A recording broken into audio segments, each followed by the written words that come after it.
হচ্ছে কি মানে যেদিন মেয়েদের সাথে ঘুরতে যাবে ও সেদিন সারা রাত কথা বলবো, সারা রাত ঘুমাইবো না, সারা রাত। মানে ও হচ্ছে মেয়ের প্রতি এডিক্টেড। আপনি একটা মেয়ে দিয়ে যেভাবে, একটা মেয়ে যদি বুড়া হোক, বুড়া বেডি, বেডির যদি টাকা থাকে, ওই দেন না প্রিন্স মামুন লাইলা, তো এরকম যদি কোনো মহিলা টাকা পয়সা আলা যদি ওরে নক দেয়, হ্যাঁ মহিলার ব্যাকগ্রাউন্ড যতই খারাপ হোক কয় মহিলার কাছে যাইবই। ও এরকম, ওর মা এরকম। আমি যে বিষ খাইছিলাম মনে আছে, আমি আস্তুরেন খাইছি, ও বলছিল। হুম হুম হুম, হ্যাঁ জি জি। কেন খাইছি? খাওয়ার কারণ হচ্ছে ও আমার যখন বিয়ে হয় 17 দিন, তখন হচ্ছে মানে একটা মেয়ে কিন্তু তার হাজবেন্ডের বেশি ফলো করে। বিয়ের পর থেকে মেয়ে কিন্তু তার দুনিয়া সবকিছু হয় তার হাজবেন্ড। Right. বাপ মা পর হয়ে যায়, হাজবেন্ড কিন্তু আপন হয়ে যায়। সেক্ষেত্রে মেয়ে যখন হাজবেন্ডের হাঁটা চলা, কথাবার্তার ধরন সবকিছু যখন ফলো করতে থাকে, তখন মেয়ের কাছে সবকিছু খোলাসা হয়ে যায় তার হাজবেন্ড কি চাইতেছে, তাকে ভালোবাসে কিনা।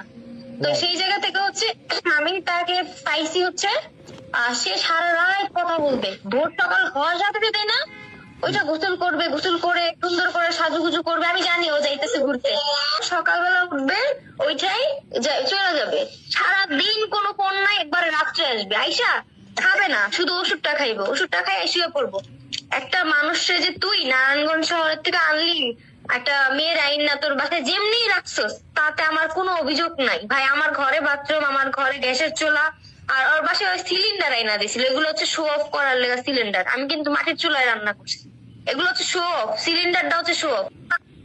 করলো কিভাবে আমি এটা বলি, ও হচ্ছে বড় লোকের মেয়েদের টার্গেট করে, আর হচ্ছে ডিভোর্সি মেয়ে টার্গেট করে। আর আনমেরিড পাইলে তো ওর জীবনে ছাড়বে না। তো হচ্ছে এই লোকে আমার মেসেজ দেয়, আমার তখন পরীক্ষা চলে, ইন্টার পরীক্ষা চলে। তো মেসেজ দেওয়ার পরে আমি ওনার ছবি দেখে আমি বলতেছি, আপনি আলো পাচ্ছেন না, সাদিয়া জুতার বাড়ি দিছে, ঠিক এমনি বলে দিছে। আমি কিন্তু আগে খুবই স্টেট ছিলাম, ওর কাছে যাওয়ার পরে আমি একবারে নরম হয়ে গেছি, একবারে। মানে ওর ফ্যামিলিতে তাবিজ তোমার করে, আমার জানেন 5টা উন্না কাইটা নিছে, আমি কারো কাছে বলতে পারি নাই। বললে তো কুত্তায় কাইটা নিছে, কুত্তায় কি উন্না কাইটা নিয়ে যায় মাঝখান থেকে, মানে শিখায়। আমার পায়জামা কাইটা নিয়ে গেছে। আমার ওর বাসায় 8টা মাসের, পুরো 8 মাস আমার পেট ব্যথায় ভুগছি। আমার বাচ্চাটা নষ্ট করাইছে। 1 মাসের মধ্যে আমার ডিভোর্স দিছে, আমি কিছুই করি না, আমি খালি উপরে আল্লাহর উপরে ছেড়ে দিছি সবকিছু। আমার অপবাদ দিছে জানেন ভাই, হুম হুম, আমার ফ্যামিলির অপবাদ দিচ্ছে।